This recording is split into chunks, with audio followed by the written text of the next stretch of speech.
Jaya Radha Madhava Kunja Bihari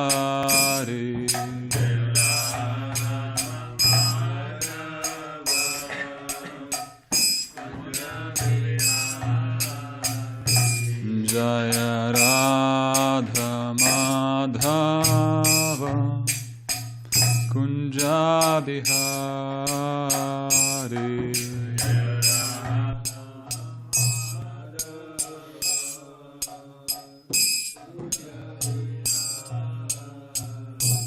Jaya Gopijana Vallabha Girivaradhari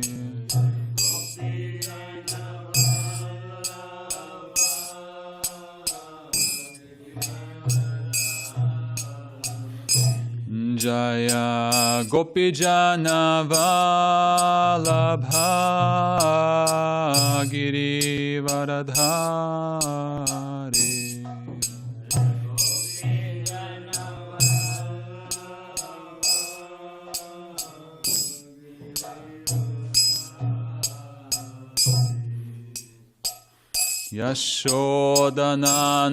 Yashodanandana Brajajana Ranjana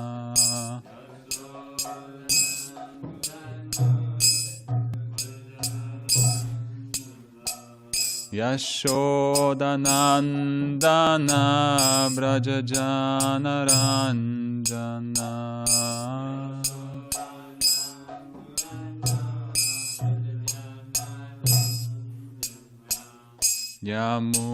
Yamunatira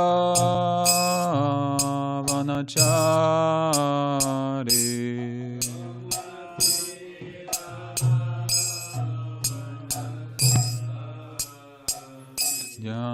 Yamunatira Vanachari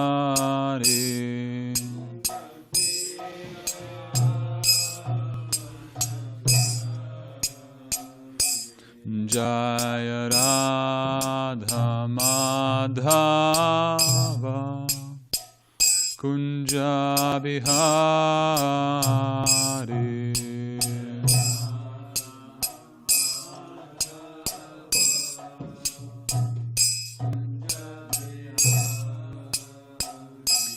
Jaya Radha Madhava Kunja Bihari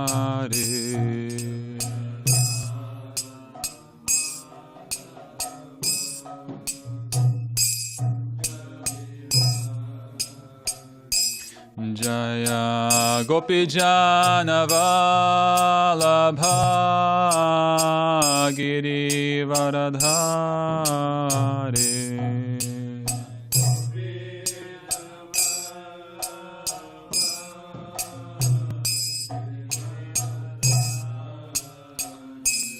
Jaya Gopijana Vallabha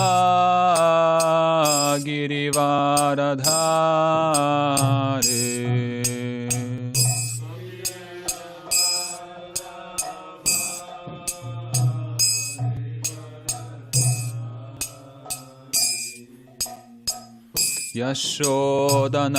Yashodanandana Brajajana Ranjana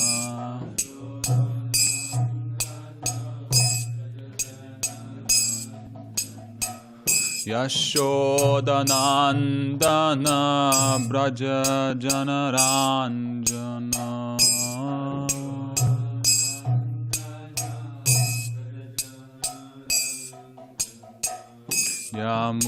Yamunatira Vanachari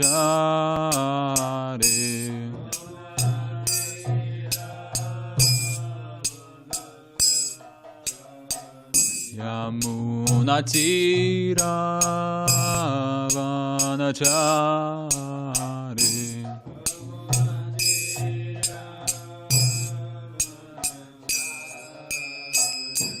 Jaya Radha Madhava Kunja Vihari.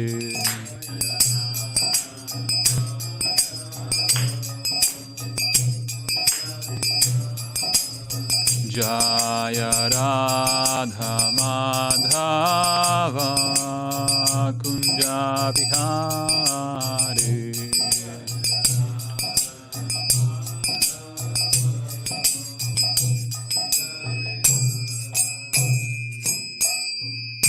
Jayam Vishnupad Paramahamsa Parivrajacacharya Stotra Shri Srimad Bhakti Swami Srila Prabhupada Ki Jai.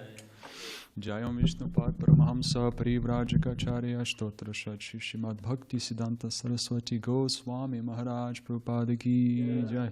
Namacharya Shri Haridas Thakur Ki Jai. Prem Se Kaho Shri Krishna Chaitanya Prabhu Nityananda Shri Advaita Gadadhara Shiva Sri Gaura Bhakta Vrinda Ki Jai.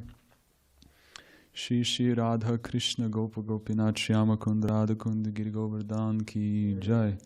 Shri Vrindavan Dham Ki Jai. Shri Mayapur Dham Ki Jai. Shri Jagannath Puri Dham Ki Jai. Bhakti Devi Ki Jai. Tulsi Devi Ki Jai. Yamuna Mai Ki Jai. Ganga Mai Ki Jai. Ananta Koti Vaishnava Vrinda Ki Jai. Samveda Gaura Bhakta Vrinda Ki Jai. Shri Shri Gaura Nitai Ki Jai. Shri Shri Radha Giridhari Ki Jai. Shri Shri Jagannath Baladev Subhadra Maharani Ki Jai. Shri Harinam Sankirtan Yogya Ki Jai. Srila Prabhupada Ki Jai. All glories to the assembled devotees. Hare Krishna. All glories to the assembled devotees. Hare Krishna. All glories to the assembled devotees. Hare Krishna. All glories to Shri Shri Guru and Gauranga. Om Namo Bhagavate Vasudevaya. Om Namo Bhagavate Vasudevaya. Om Namo Bhagavate Vasudevaya. So we're reading Srimad Bhagavatam, 8th Canto, chapter number 12. We're starting the new chapter, and I'd like you to read the description. Someone who has the description on hand, maybe ISKCON. Introduction, exactly. Maybe you can read a half, and ISKCON Prabhu can read a half too.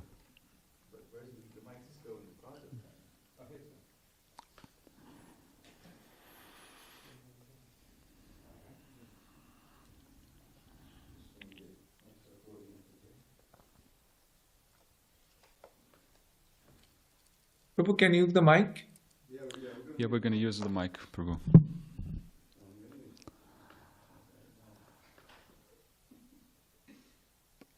So we're in chapter 12. 12. Entitled The Mohinī-mūrti Incarnation Bewilders Lord Śiva. Yes.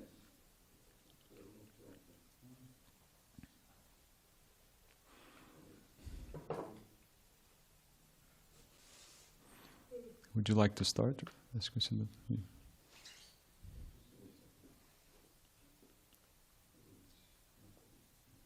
Maybe you can read half and then Joyita Prabhu. Okay. Was it one big paragraph? Yeah, that's the one.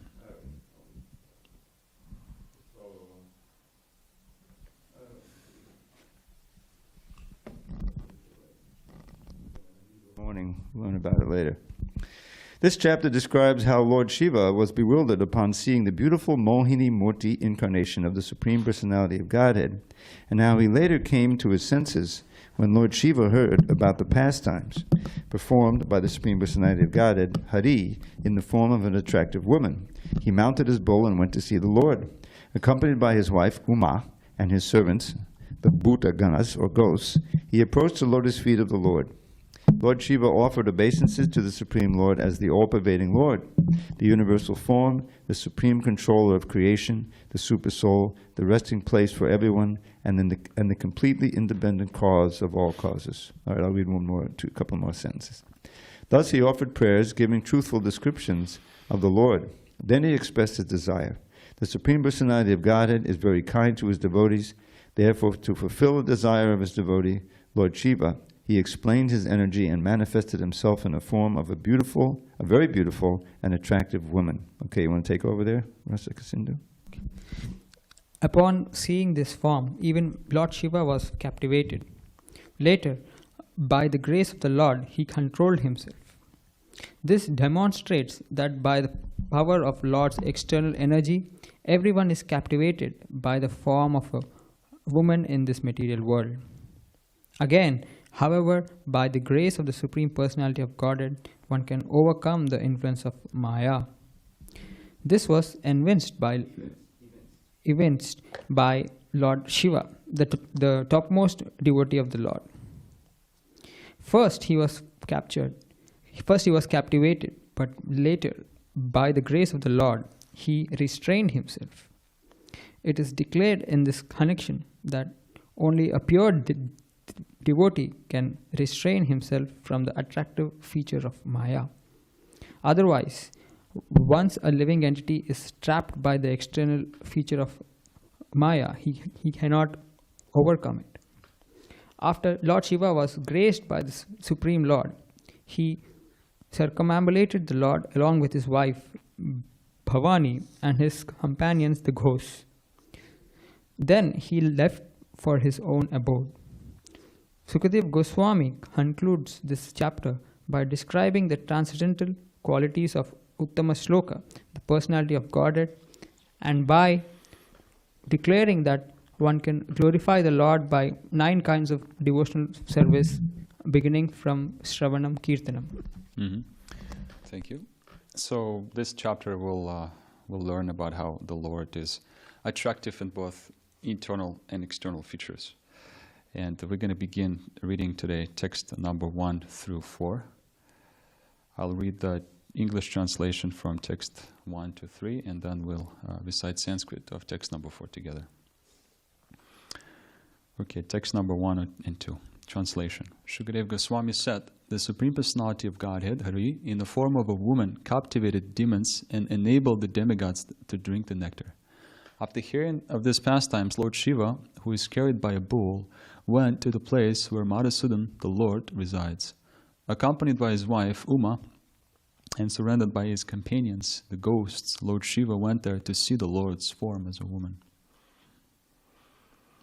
So Lord Shiva, he at first hears about the pastimes of Madhusudana, or Lord Hari, and then upon hearing, he becomes curious, and then he comes with Uma and also some other companions, the ghosts. He comes to experience it in person. So that's wonderful how we also hear of the Supreme Personality of Godhead from Srimad Bhagavatam in these classes. And then we can become attracted to us to personally meet Krishna in the form of the holy name. So first is hearing. Text number 3. The Supreme Personality of Godhead welcomed Lord Shiva and Uma with great respect. And after being seated comfortably, Lord Shiva duly worshipped the Lord and smilingly spoke as follows.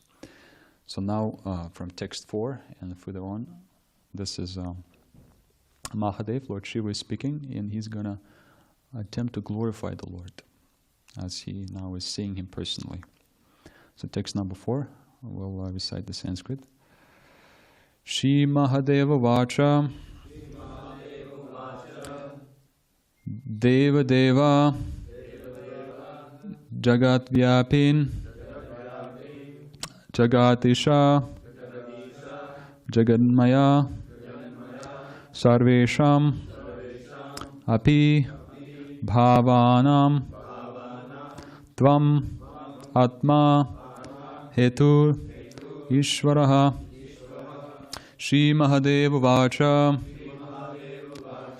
Deva Deva Jagatyapin Jagadisha Jaganmaya Sarvesham Api Bhavanam Tvam Atma Heturishvaraha Shri Mahadeva Vacha Deva Deva Jagatyapin Jagad Isha Jaganmaya Sarvesham Api Bhavanam Tvam Atma Heturishvaraha Shri Mahadeva Vacha Deva Deva Jagatyapin Jagadisha Jaganmaya Sarvesham api bhavanam Tvam Atma Heturishvaraha. Please recite.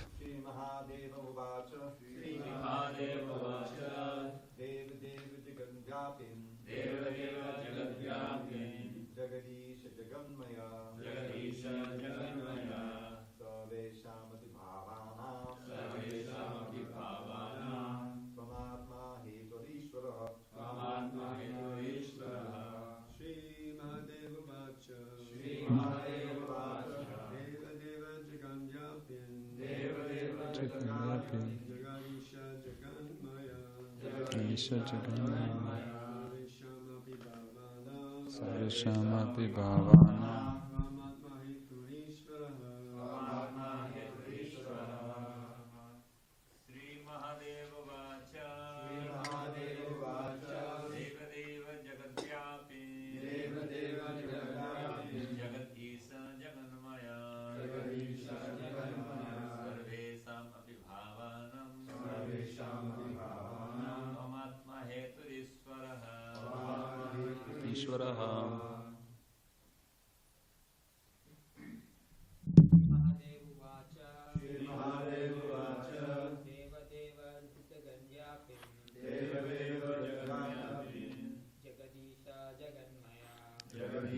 Jaganmaya Sarveshamapi bhavana.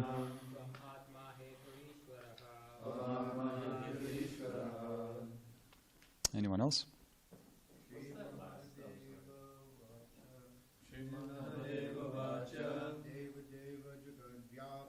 Deva Jagatyapin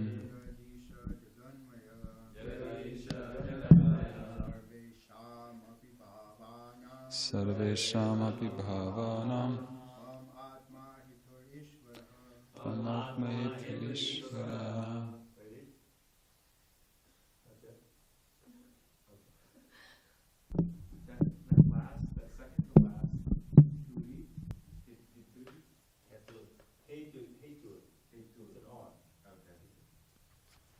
Anyone online would like to chant today? Shri Mahadeva Vacha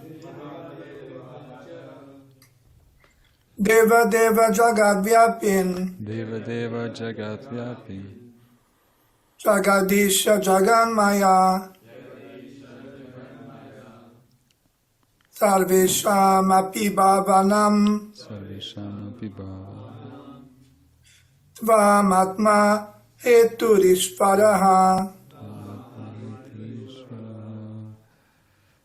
Shri Mahadeva Vacha Lord Śiva Mahadev said, Deva Deva, O best demigod among the demigods,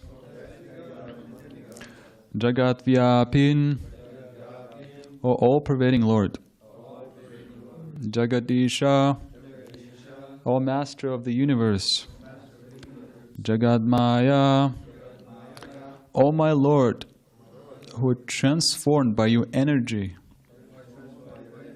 into this creation.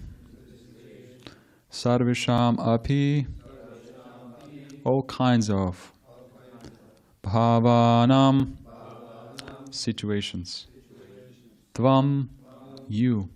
Atma, the moving force. Hetuhu, because of this.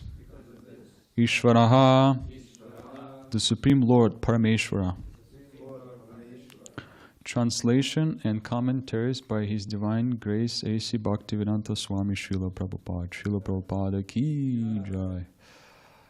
Lord Mahadev said, O chief demigod among the demigods, O all-pervading Lord, Master of the universe, by your energy you are transformed into the creation. You are the root of and efficient cause of everything. You are not material. Indeed, you are the super soul or supreme living force of everything. Therefore, you are Parameshvara, the supreme controller of all controllers. Purport. The Supreme Personality of Godhead, Vishnu, resides within the material world as the Sattva Guna avatar. Lord Shiva is the Tamaguna avatar, and Lord Brahma is the Rajaguna avatar. But although Lord Vishnu is among them, he is not in the same category. Lord Vishnu is Deva Deva, the chief of all the demigods. Since Lord Shiva is in this material world, the energy of the Supreme Lord Vishnu includes Lord Shiva. Lord Vishnu is therefore called Jagat Vyapi, the all-pervading Lord. Lord Shiva is sometimes called Maheshvara, and so people think that Lord Shiva is everything. But here, Lord Shiva addresses Lord Vishnu as Jagadisha, the master of the universe. Lord Shiva is sometimes called Vishveshvara, but here he addresses Lord Vishnu as Jaganmaya, indicating that even Vishveshvara is under Lord Vishnu's control. Lord Vishnu is the master of the spiritual world, yet he controls the material world also, as stated in the Bhagavad Gita, Maya Dhyakshena Prakriti Suyate Sacharacharam. Lord Brahma and Lord Shiva are also sometimes called Ishvara, but the Supreme Ishvara is Lord Vishnu, Lord Krishna. As stated in the Brahma Samhita, Ishvara Parama Krishna, the Supreme Lord is Krishna, Lord Vishnu. Everything in existence works in proper order because of Lord Vishnu.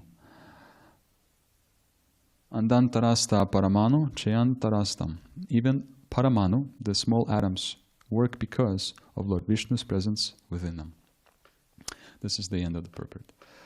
Om Agyana Timirandasya Gyananjana Shalakaya Chakshurun Militam Yana Tasmai Shri Gurave Namaha. Shri Chaitanya Manobishtam Stapitam Yena Bhutale Swayam Rupa Kadamayam Tadati Swapadantikam Vancha Kalpatruvescha Kripa Sindube Evacha Patitanam Pavanebhyo Vaishnavebhyo Namo Namaha. Jai Shri Krishna Chaitanya Prabhu Nityananda Shri Advaita Gadadhar Shivasadi Gaura Bhakta Vrinda. Hare Krishna, Krishna Krishna, Hare Hare, Hare Rama, Rama Rama, Hare Hare. Nama Om Vishnu Paraya Krishna Prishtaya Bhutale, Shrimati Bhaktivedanta Swamini Namine, Namaste Saraswati Devi, Gaura Vani Pracharine, Nirvichesha Shunyvari Pashtatyadesha Tarine. So this is Mohinī-mūrti Incarnation who bewilders Lord Shiva. Mohinī-mūrti bewildered the demigods, all the sages, different living entities, and also Lord Shiva. And this is the attractive feature of Mohinī-mūrti. And one time Srila Prabhupada, in the very beginning, when the devotees were joining in New York City, on the 22nd Avenue, one time there was Mata Jadharani who joined, the first brahmacharini, and she attempted to draw the paintings of Lord Vishnu, and specifically the form of Narayana. And Srila Prabhupada wanted her to draw this, and he instructed her. And she drew the picture of Narayana, and Prabhupada said that it's too much too much in the mode of passion, the style of Michelangelo, the famous artist. It's too muscular, he said. So the body, if it's too muscular, it's in the mode of passion. Srila Prabhupada said that those lean men who were too muscular like that, he compared them to wolves looking for sex. So Jadharani was wondering, how should I paint if I can't paint too muscular, too lean, too fat? What should be the criteria? And Prabhupada explained very wonderfully. He said, Krishna is perfect beauty, beauty complete and full. When we see Krishna, we will want nothing to do with this so-called beauty of material attraction, material world. So Krishna's beauty is attracting everyone in the creation: demigods, the sages, the living entities, even plants and animals. So that is what it means, perfect beauty. And that beauty, as we know, is unlimited. And of course, what we call beauty, it's just a reflection. In the 10th chapter, Krishna explains of over 80 different beautiful things that can remind us of Krishna in this material universe, in material world. And it's just a splendor, a little reflection, a small particle of what beauty of Krishna actually is. And then Jadharani said that no one ever, when she finished, no one ever looked like this except in nursery book fantasies when she finished the painting. And Srila Prabhupada said that this is very good. You're actually making progress. And also, what was wonderful about Srila Prabhupada instructing Jadharani and different disciples is that when you engaged in Shravanam and Kirtanam, gradually you begin to understand what is that form of the Lord, what His beauty looks like. So by Shravanam and Kirtanam, you can have an idea, and of course by Kripa, by mercy of Srila Prabhupada and His personal instructions, that can also be revealed to you. And another very obvious attraction or beauty that we able to witness is Srila Prabhupada's preaching in the Western world. I mean, he came to a place where the population was dazed and confused on LSD, taking intoxications, and were lost, did not know what is the meaning of life, what should I be doing with my life. And one time there was Dr. Larry, he was a leader of LSD, the psychedelic movement. It's called League for Spiritual Discovery, or abbreviation is LSD. And Kirtanananda told Srila Prabhupada, this is the easiest means to God realization if you join that movement. And Srila Prabhupada started speaking very strongly. He was mentioning how LSD is not stronger than God. How can you say that simply by taking a pill you can realize God? I mean, you have yogis in a cave, in complete renunciation and seclusion, meditating for such a long time. And you can simply say that if you take a pill you can become realized in God. That doesn't make any sense. And so as the Bhagavad Gita and various places in the Bhagavatam confirms that God is known by pure devotion, by bhakti. Bhakti mama bijanati. There's also a wonderful verse that I came across in the 11th chapter, and I'm sure most of you know this verse. It's by the very end. It's Bhakti atvananya shakya aham evam vidorjana. Does anyone know that verse? This is Gyatum drashtum chatatvena praveshtum cha parantapa. There's three words which are important to mention. First is bhaktya. So translation is that, my dear Arjuna, only by undeviated devotional service, by bhakti. And undeviated, the word used here is ananya. It means without any anything mixed with bhakti. Nothing is mixed with bhakti.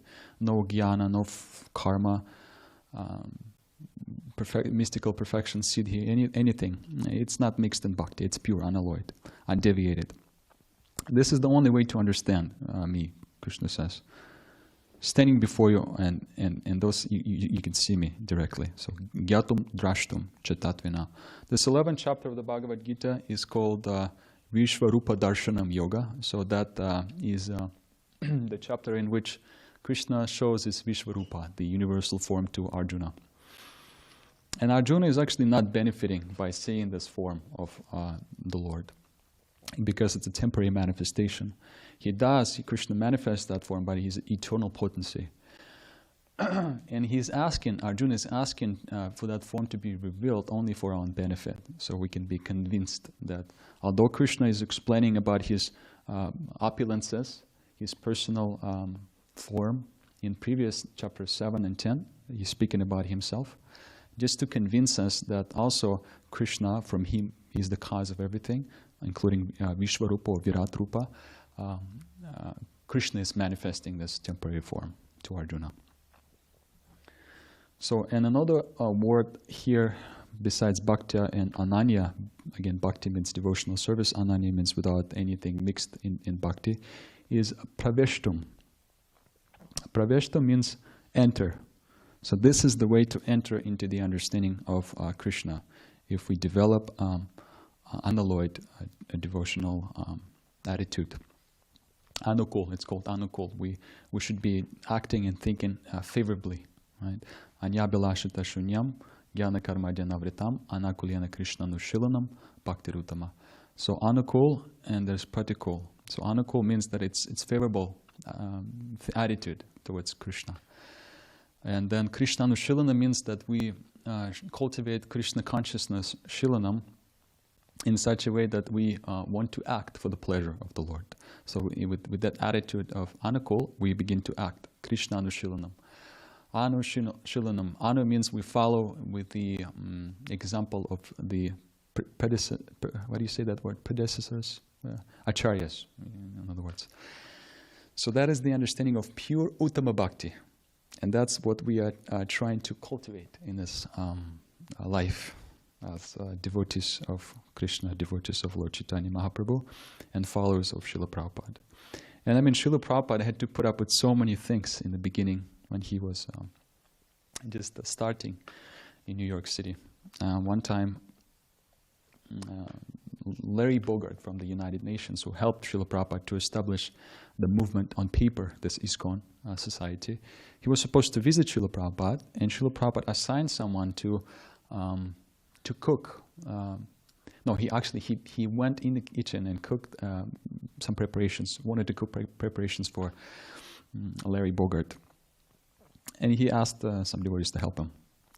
And one devotee, Sri Disa Prabhu, he was meeting everyone and telling, Prabhupada told him, do not, I'm not available for darshan, do not let anyone come in, do not let anyone bother me because I'm expecting someone honorable and important person, so I'm trying to prepare the meal for him, welcome him nicely. And so that Larry Bogart comes and Sri Das is meeting him and he's telling him that, I'm here to meet Srila Prabhupada. And he says, well, Prabhupada is not available, so you can't come in. You have to wait. You have to take off your shoes and sit down. And Larry Bogart sits down and waits for 30 minutes, and then he's out of patience. So he says, well, now maybe you can tell Srila Prabhupada that I'm here. I've been waiting. Please let him know I came. And Sri Das is like, no, you can't. I'm not going to disturb Srila Prabhupada. And eventually he leaves. Larry Bogart comes and leaves, and he says that at least just let Srila Prabhupada know that I stopped by. And Sri Das comes and she sees Srila Prabhupada, and Prabhupada is asking him if anyone came, and he said that, oh yeah, this Larry Bogart came, And Srila Prabhupada, well, just he came, let him in. I want to see him. Where is he? And he says, well, Prabhupada, you told me that you didn't want to be disturbed, so I didn't invite him to see you. And Prabhupada was furious. He actually chastised him hard. He called him a rascal, a fool. How can you do that? And after this, Sri Das was known to be quite a, how should I say this? He was a little bit fanatic in his practice of Krishna consciousness. He would always chant and always fast. He wouldn't eat much. He was very skinny. And that after this incident, when Srila Prabhupada chastised him, he was not eating anything for like a couple of days and just simply chanting a little bit aggressively. And then he went to Srila Prabhupada and he said, Srila Prabhupada, can I borrow some money from you? I don't need much. I just need $50. And Prabhupada said, why do you need this $50? So I can go to the gas station, buy some gasoline, and burn myself. He was really a little bit aggressive. I guess he was, he would hear sometimes that the Buddhist monks would burn themselves, so that's under this impression he had asked that Srila Prabhupada. So this is what Srila Prabhupada had to deal with, so many disciples that he had to train. Mother. To his mother, yeah. And he said, I can understand that he's insane. And then they said, well, how can you understand that he's insane? And Srila Prabhupada said, well, because gas is only 10 cents a gallon. He's asking for 50, yeah.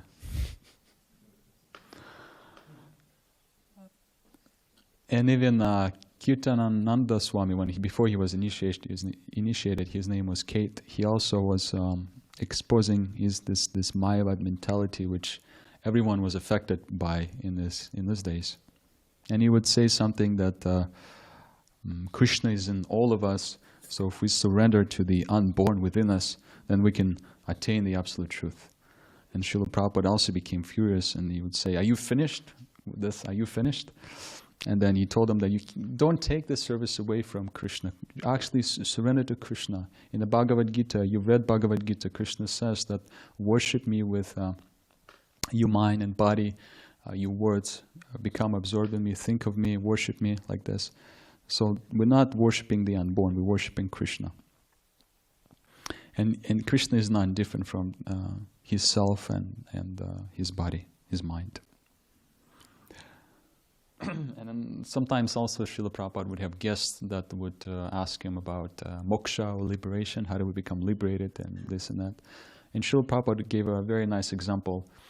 Just as when you come near the fire, you feel the heat. So when you practice bhakti yoga, pure bhakti, you can also understand that coming near to that perfection. Bhakti yoga the perfection of bhakti yoga is realized in two ways. Commonly speaking, it's through the sadhana bhakti and also through kripa, through mercy. So we can attempt to follow everything, all the regulations, and endeavor ourselves, and also we can receive the mercy of an exalted soul, someone who already has that uttama bhakti, that anushilanam, Krishna anushilanam. And so Srila Prabhupada would say that when you practice bhakti, it's like you come near the fire, you feel the heat, so liberation also follows when you attain that transcendental stage. And as we can see, so many devotees joined through the mercy of Srila Prabhupada, through that kripa, and so many devotees became exalted and very advanced Vaishnavas who themselves became spiritual leaders and spiritual masters. In Srila Prabhupada Lilamrita, there's a foreword written by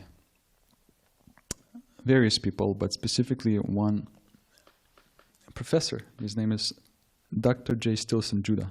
He's a professor of Theological Union Pacific School of Religion in Berkeley, California. And so what he did, he was actually he was astonished by Srila Prabhupada's preaching, because usually when a saintly person would come to a foreign land, he would try to speak to in the same language to the same people of the background, the same background, culture, and all this. But Srila Prabhupada was completely different. He would be speaking to, like I said, to people who were completely confused, people of youth of America, and they did not agree with the standard of living, with how society would shape them, and what was the goal of life according to the modern understanding. So this is who Srila Prabhupada was speaking to. And this person, Dr. Stilson Judah, he was observing that in Srila Prabhupada. He watched them establish Krishna consciousness in a completely foreign atmosphere. And he was interested. He studied Srila Prabhupada's books academically, and also when he realized that Srila Prabhupada is a saintly soul, he's a pure devotee of God, he was able to convince different professors, his colleagues, and also even government officers and all other people who practice, all the theologians, that this Krishna consciousness is a genuine religion. And another help that Srila Prabhupada would receive is from the reporters who would write in the newspaper about the movement, Krishna consciousness, about the chanting. Srila Prabhupada would always be happy to see the holy name in the newspaper. And so many people were attracted by it. And then he did in San Francisco, he did a mantra rock fest, also in the very polluted atmosphere among the people who were intoxicated. There was marijuana smoke, and it was not a pleasant atmosphere. But Srila Prabhupada chanted, and this way he wanted to bring this mercy, this kripa to the masses. And one time in a discussion, Srila Prabhupada said to devotees who were distributing books that you are just like Mohinī-mūrti, you also attracting people to this Krishna consciousness. Continue doing so and your life will be successful. We are running short on time, so I just want to come back to the Srimad Bhagavatam text here, number 4. I'll read it one more time. Lord Mahadev said, O chief demigod among the demigods, O all-pervading Lord, Master of the universe, by your energy, you transform into the creation. You are the root and efficient cause of everything. You are not material. Indeed, you are the supersoul or supreme living force of everything. Therefore, you are Parameshwara, the supreme controller of all controllers. So Lord Shiva is confirming. In previous chapters also we see that Lord Vishnu could have, when the churning of the milk ocean started, he could have easily swallowed the poison himself and taken care of it, but he ordered Mahadev, Lord Shiva, to do so. So we can see that Lord Vishnu or Lord Krishna is above any demigods, including Lord Shiva. So he is Ishvara Parama Krishna. And also in various examples of Srimad Bhagavatam, we find that confirmation. In chapter 11 of Bhagavad Gita, when Arjuna saw that Vishvarupa, he also saw different living entities, different sages, and Lord Brahma on a lotus flower, Lord Shiva were there also in that universal form. So in other words, we see that Krishna is above. Maya Dakshana Prakriti. Maya Dakshana, this word means that the eyes of the Lord are above the material nature. So he's observing and noticing everything. And also the example of Rukmini, when she came to realize that she is feeling so much affectionate towards the Lord that she wanted to become his wife. And she sent a Brahman with the letter to Krishna so he can also get to know that. And how she realized that is wonderful, also by hearing, simply by hearing. Narada Muni and different sages would come to the palace where she would reside, and they would describe about the Lord, his opulences, his beauty.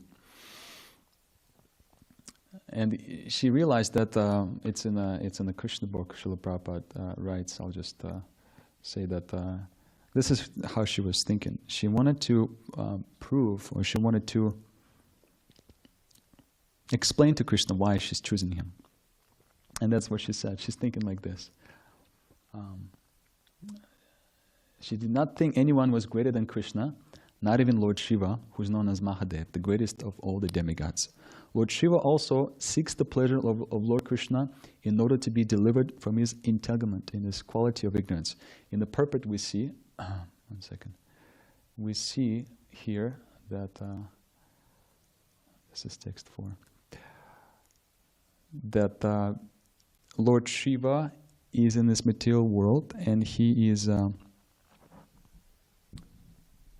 residing here as a Tamagun avatar.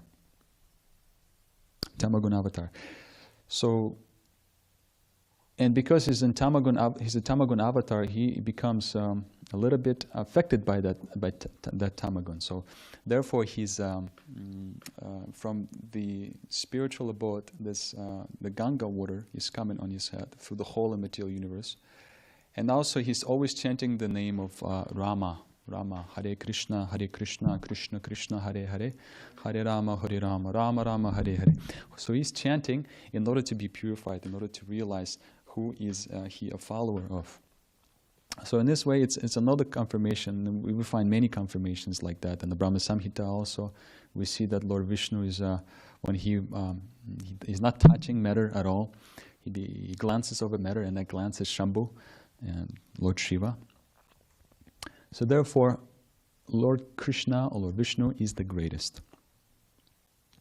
And Lord Shiva, in order to keep himself in this transcendental position, always meditating on Lord Vishnu.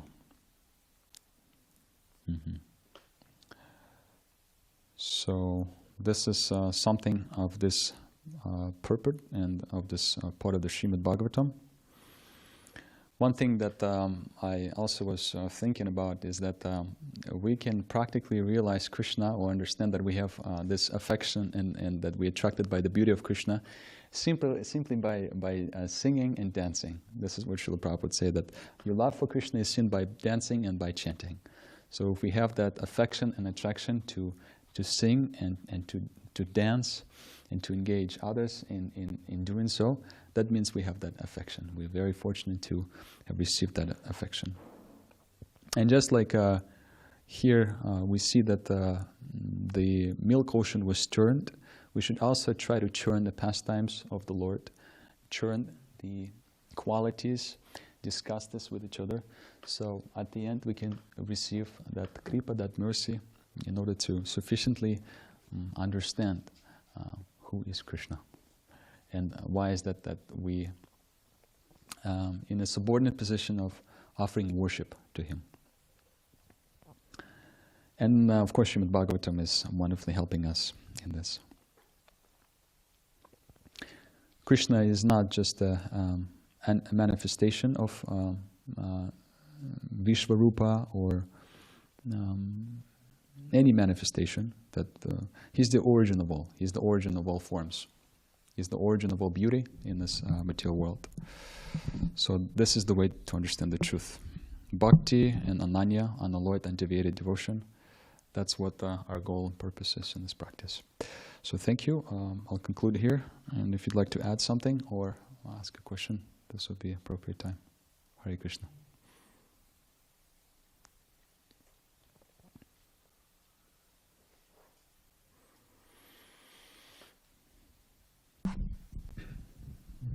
I was just wondering about, you're mentioning how Bhakti should be unalloyed and all these different aspects.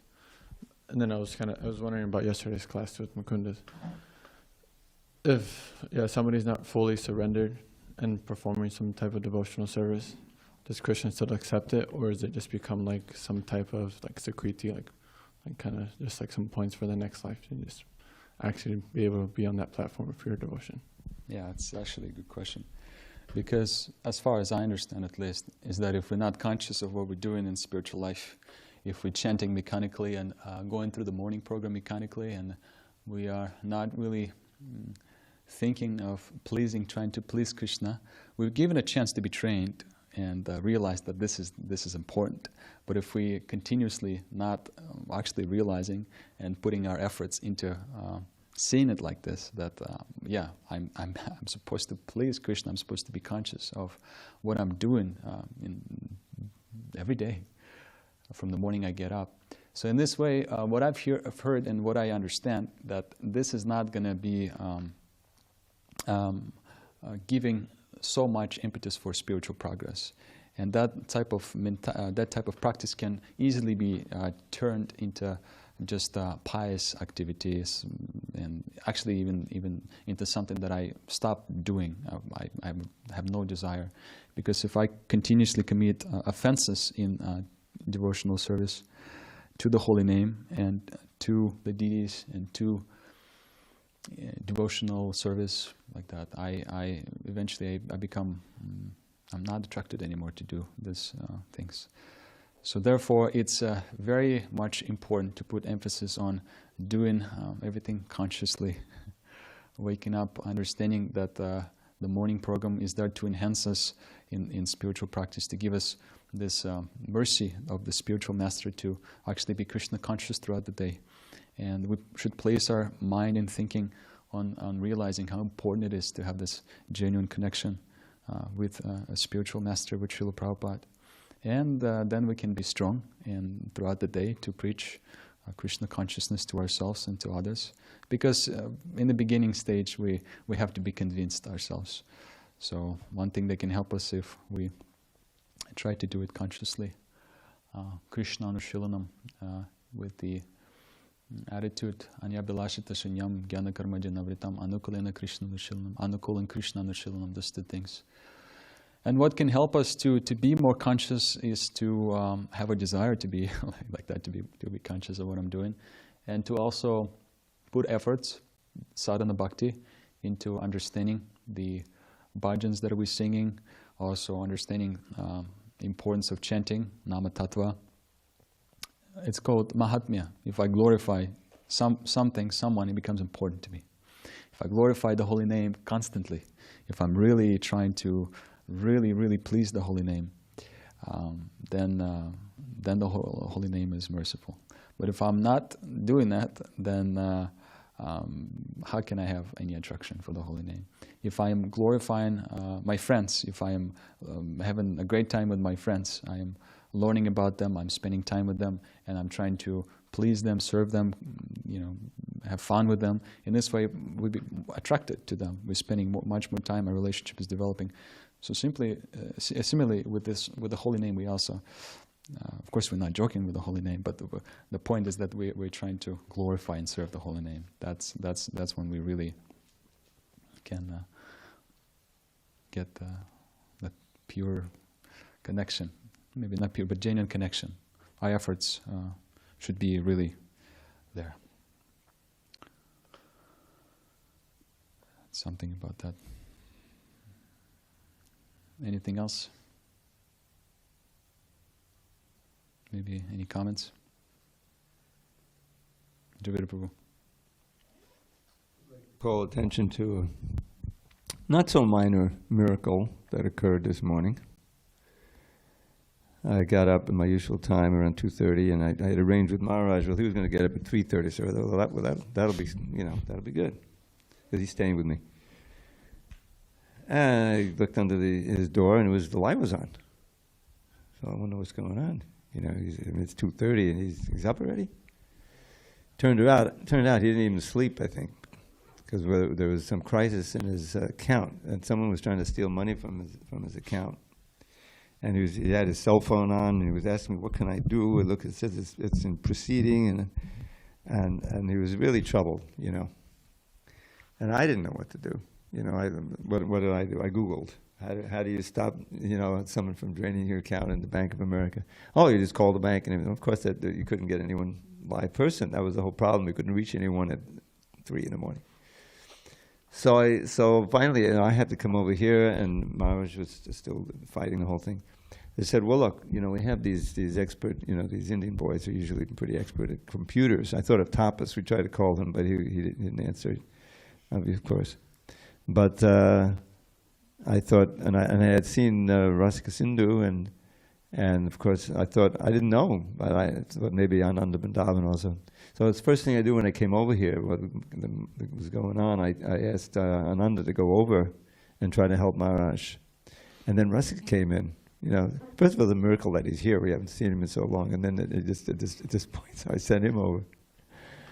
And then, everything proceeded, and then eventually, after the Mangalarti, I think it was after the Mangalarti, Ananda came back, and he told me, "Oh, we were able to fix it, we were able to reverse the thing and get the money back. We got everything back from except $10 or something." It was like, and I'm just looking forward to going and see Maharaj, because he was so upset about that, you can imagine, But I thought that was more than a minor miracle. I thought it was very touching, actually. Someone was trying to steal money from Maharaj, but devotees graciously came and stole mercy from Maharaj. So I just want to let him know that was. You probably hear it in the classes that he gives, eventually. Something about that, because it was quite a relief, you can imagine. Anything else that you'd like to add? Maybe anything on yes, Mataji.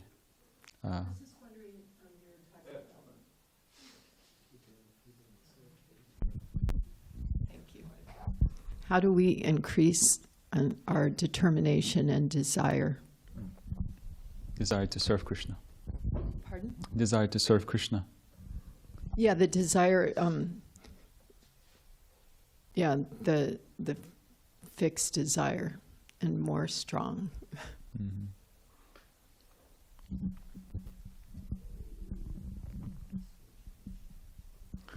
Yeah, that one thing that is important is association. We know that it's always very inspiring to associate with those who already have Bhava Bhakti or on the way there, and determination. One thing that I understand, I'll humbly say that determination is a factor of knowledge also, because if I understand in practice, Sambandha Jnana and what is the goal of the practice, then it can help me in my determination. And like I was mentioning earlier, is that this cultivation of nama tattva and generally speaking, different tattvas, that we study, it's important because that way we can understand this is my direction, this is where I'm going in spiritual life. And if I understand where I'm going, if I understand that my purpose is Kevala Bhakti or Ananya Bhakti, this pure devotional service, it is so attractive. If I really hear about the benefit of devotional service, and I begin to experience it, I begin to actually live it, I begin to, in practice, at least have glimpses. One of the definitions or characteristics of pure devotional service is that it creates auspiciousness is there in life, and all the bad qualities are eradicated. That's one thing that we will learn about pure bhakti, uttama bhakti. And it makes you feel that you're happy, you're happy serving. And yesterday we were discussing about this verse, karmani vadikaras, and that verse is saying that we shouldn't be attached to the result of our activities that we perform. But I was also thinking and meditating, I didn't mention it yesterday, that instead of being attached to the result, devotees, the bhaktas, ananya bhaktas, are trying to be attached to the service itself. So in this way, that karma phala, the fruit, is replaced with the service. We are so pleased to serve Krishna that simply by serving, doing simple things, hearing about Krishna, associating with devotees, discussing the topics of Srimad Bhagavatam, we're so pleased, tushanti cha ramanti cha, that there's nothing else that is required for us. And if we feel that happiness and that gratitude serving, then of course determination will follow, So that's something. Thank you. Hare Krishna. Jai Prabhu. Hare Krishna. There's someone online. Hare Krishna. I just wanted to add, in addition to that wonderful response, thank you, Prabhu, that we take cold showers every morning to help us produce that motivation for devotional service. So, thank you. Cold shower. Very important. What is your name, Mataji? We're all curious.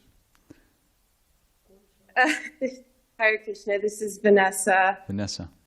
Hare Krishna, Balaram Prabhu. Why would a cold shower increase your desire for service? Vanessa, we also curious to. Balaram is saying Hare Krishna, happily. Why do you think, Vanessa, the cold shower will increase your determination? How do you understand? Determination or desire for service? I understand Prabhupada wanted us to do that as a part of the, the format to build a solid foundation for our spiritual lives.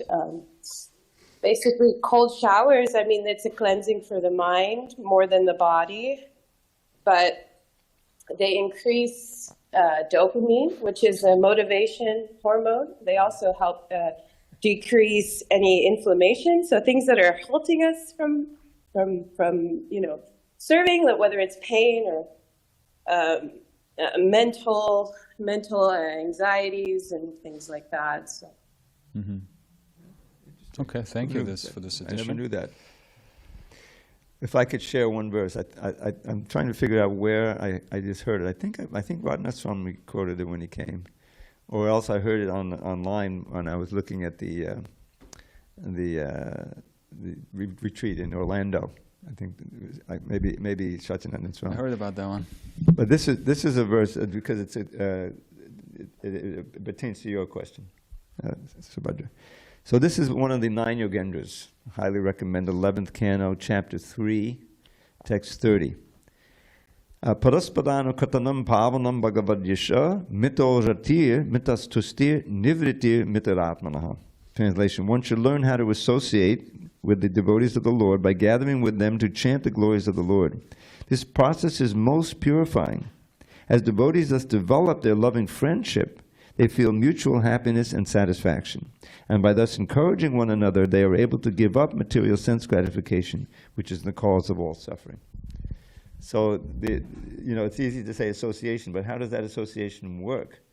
And also, I'm not going to quote the whole verse, but the very satam prasangan, and what's the result? It says Shraddha Ratir Bhakti Anukamishya. Step by step, you develop your faith, and the faith is all important, at every moment.